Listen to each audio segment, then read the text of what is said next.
নমস্কার সুপ্রিয় শিক্ষার্থী ও সম্মানিত অভিভাবকবৃন্দ, আশা করি আপনারা সকলেই ভালো আছেন।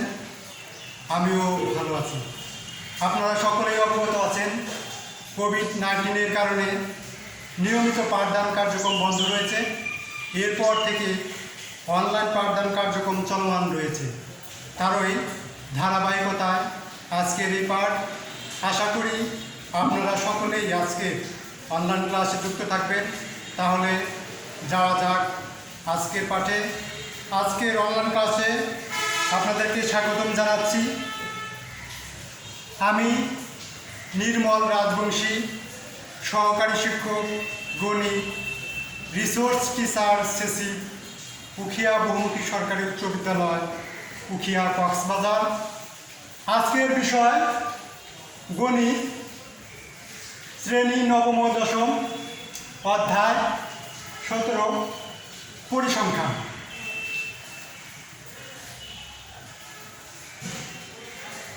কেন্দ্রীয় প্রবণতা কি? কেন্দ্রীয় প্রবণতা হচ্ছে উপাত্তসমূহের মানসমূহ কেন্দ্রীয় মানের দিকে পঞ্জীবিত হওয়ার প্রবণতাই হচ্ছে কেন্দ্রীয় প্রবণতা। কেন্দ্রীয় প্রবণতার পরিমাপগুলো কী কী তোমরা অনেকেই জানো। কেন্দ্রীয় প্রবণতার পরিমাপগুলো হচ্ছে গড়, মধ্যক ও প্রচুরক।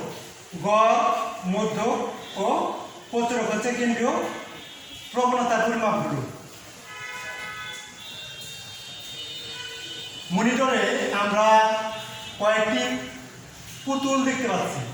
তোমরা দেখো, লক্ষ্য করো, এখানে দুইটা সবুজ পুতুল, এখানে একটা হলুদ পুতুল এবং এই সাইডে নীল পুতুল দুইটা দেখা যাচ্ছে। পুতুলগুলোকে কিভাবে সাজানো হয়েছে? এখানে যে 5টা পুতুল আছে, পুতুলগুলোকে কিভাবে সাজানো হয়েছে? পুতুলগুলোকে উচ্চতার ক্রম অনুসারে সাজানো হয়েছে। উচ্চতা বড় থেকে ছোট সাজানো হয়েছে। তাহলে এখানে এই হলুদ পুতুলটাকে কি বলে?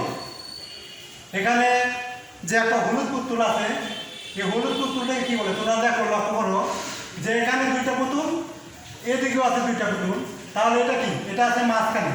তাহলে হলুদ পুতুলটা হবে মধ্যক। হলুদ পুতুলটা হবে মধ্যক।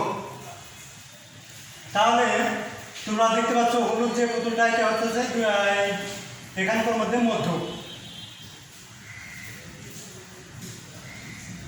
তাহলে আজকে পাঠ শিরোনাম হচ্ছে মধ্যক।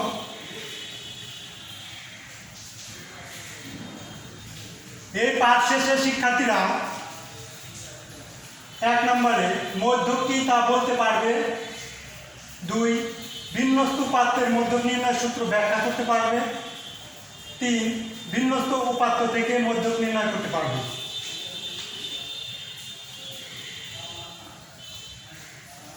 এখানে আমরা সিলিন্ডার, গ্যাস সিলিন্ডার দেখতে পাচ্ছি। এখানে 7টি গ্যাস সিলিন্ডার রয়েছে। এই 7টির মধ্যে এইটা হচ্ছে 4 নম্বরটা মধ্যক। মানে কি?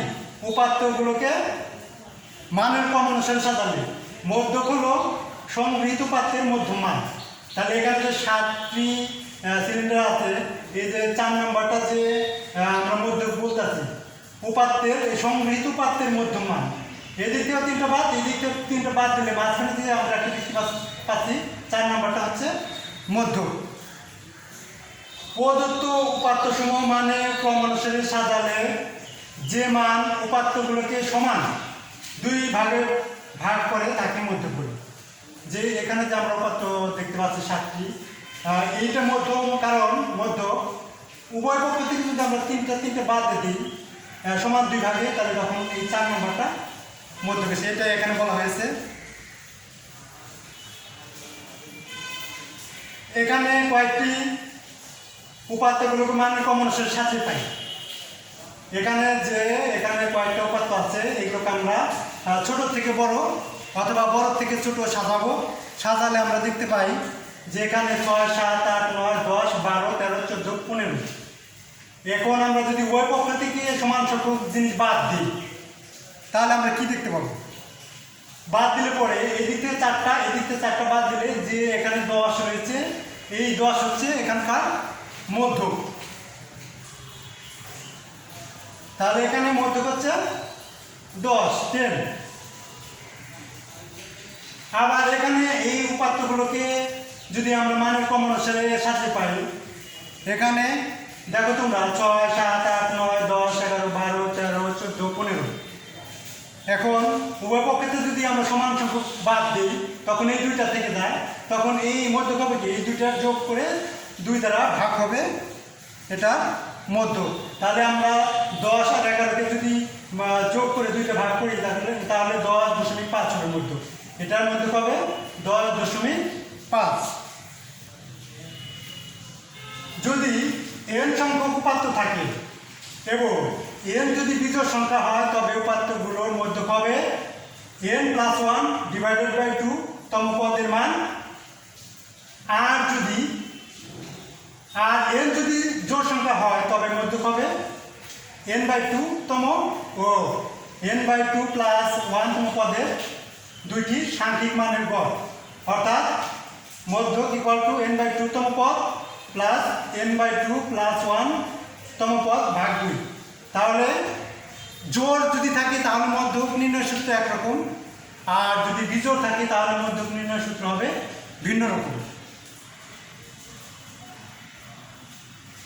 মধ্যক নির্ণয়ের প্রয়োজনীয় সূত্র 3টি।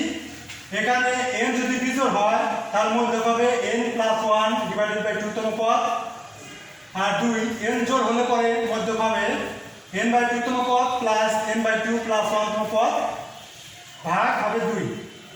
আর একটা সারণীর থেকে যদি আমরা মধ্যক নির্ণয় করতে যাই তাহলে মধ্যক নির্ণয় সূত্র হবে l + n/2 - fc × h/fn।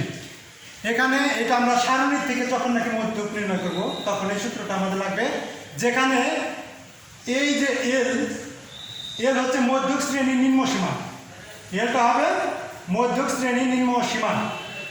আর এখানে যে n হবে মোট গণসংখ্যা, আর fc হবে মধ্যক শ্রেণীর পূর্বের শ্রেণীর যোজিত গণসংখ্যা, আর fm মধ্যক শ্রেণীর গণসংখ্যা এবং h হবে শ্রেণী ব্যক্তি।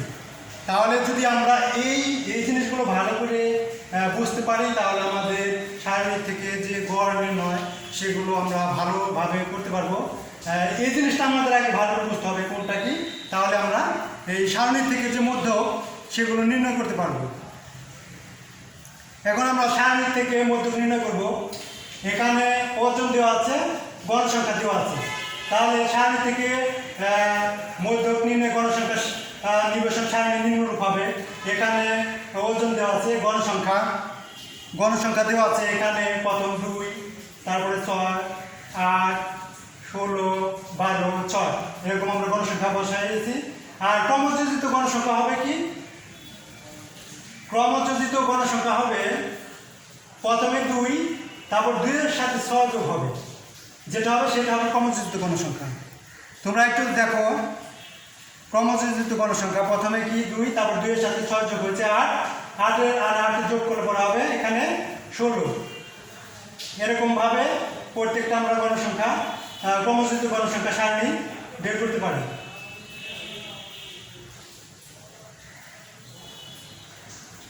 এখানে উপাত্তের সংখ্যা কি? 50। এখানে উপাত্তের সংখ্যা 50, যেখানে 50 একটি জোড় সংখ্যা। জোড় সংখ্যা হলে আমরা মধ্যক একরকমভাবে নির্ণয় করতে পারি। সেটা সূত্র হচ্ছে n/2 তম পদ প্লাস n/2 + 1 তম পদ ভাগ 2। তাহলে n/2 তম পদ প্লাস 1/n + 1 তম পদ ভাগ 2। n/2 মানে কি? n এর মান হচ্ছে 50, তাহলে 50কে 2 দ্বারা ভাগ তম পদ এবং 50 + 2 তম পদ ভাগ 2।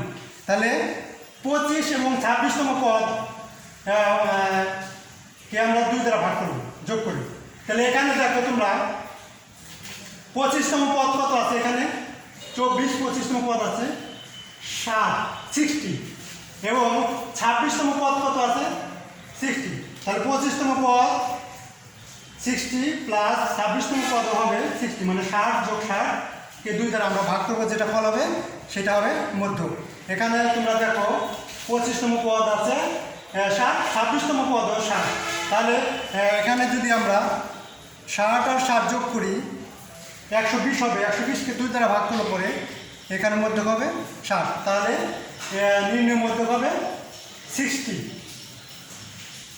আর এটা দেখো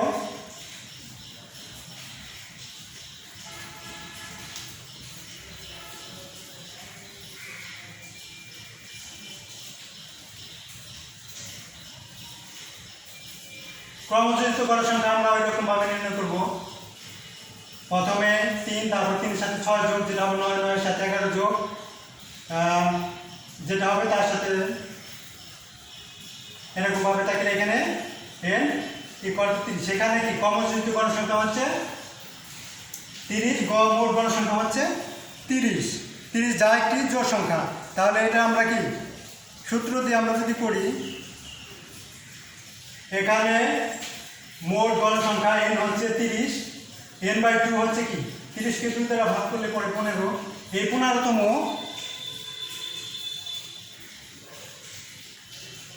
এখানে 15তম পদ কোন শ্রেণীতে আছে? 15তম পদ যার অবস্থান 50 থেকে 60 শ্রেণীতে বিদ্যমান। এখানে যে আমরা 15তম পদ পেয়েছি সেটার অবস্থান এই শ্রেণীতে, তাহলে মধ্যক শ্রেণী। এটা হচ্ছে 15তমের অবস্থান, পদের অবস্থান। এই যেখানে যে শ্রেণীটা দেখতে পাচ্ছি এটা হচ্ছে 15তম পদের অবস্থান, যেটা মধ্যক শ্রেণী। মধ্যক শ্রেণী হচ্ছে তাহলে কি 50 থেকে 60। আর এখানে মধ্যক নির্ণয়ের সারণী থেকে যে সূত্র সেটা আমরা জানি L plus n/2 minus fc into h/fm। এখানে যে L হচ্ছে মধ্যক শ্রেণীর নিম্নসীমা। মধ্যক শ্রেণীর নিম্নসীমা মানে L, এখানে 50, n/2 আমরা এখানে পেয়েছি 15, fc হবে মধ্যক শ্রেণীর পূর্বের যোজিত গণসংখ্যা, fc তো হবে 9 হবে fc, আর h হবে শ্রেণী ব্যবধান। এখানে শ্রেণী ব্যবধান কত আছে সেটা হবে h, আর fm হবে মধ্যক শ্রেণীর গণসংখ্যা। fm এটা হবে মধ্যক শ্রেণীর গণসংখ্যা। তোমরা একটু লক্ষ্য করো, আমি যে কথাগুলো বললাম এখানে দেখা যাচ্ছে L কি মধ্যক শ্রেণীর নিম্নসীমা, যেটা 50, fc হচ্ছে মধ্যক শ্রেণীর পূর্বে যোজিত গণসংখ্যা। মধ্যক শ্রেণীটা পূর্বে যোজিত গণসংখ্যা এটা, তাহলে এখানে 9, আর fm হচ্ছে মধ্যক শ্রেণীর গণসংখ্যা 11, আর h হচ্ছে শ্রেণী ব্যবধান। এখন এই মানগুলো আমরা এখানে এই সমীকরণে বসিয়ে দিব। দেখো L 50 plus n/2 15, fc 9, h হচ্ছে শ্রেণী ব্যবধান 10, আর fm হচ্ছে 10। তো এখন এটা যদি আমরা